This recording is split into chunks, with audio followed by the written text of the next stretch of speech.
Surgery లేకుండా sciatica, spondylitis, frozen shoulder కి కేవలం 45 నిమిషాలలో నొప్పి లేని అత్యాధునిక చికిత్స ప్రాణ పెయిన్ క్లినిక్. ప్రభాస్ కల తీరలేదు. జపాన్ వెళ్ళాలి. అక్కడి ఫ్యాన్స్ ను కలిసి సెలబ్రేట్ చేసుకోవాలని ఎన్నో ఏళ్లుగా ఎదురుచూశాడు.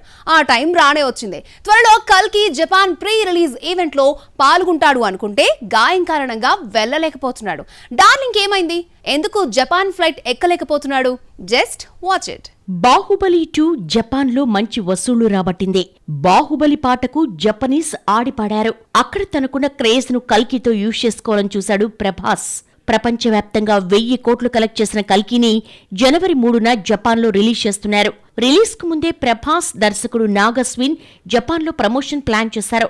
అయితే కాలు బెణికిన కారణంగా జపాన్ రాలేకపోతున్నారని ప్రభాస్ సోషల్ మీడియా వేదికగా పేర్కొన్నాడు. ప్రభాస్ ప్రస్తుతం రాజాసాబ్, హను రాఘవపూడి షూటింగ్ లో బిజీగా ఉన్నాడు.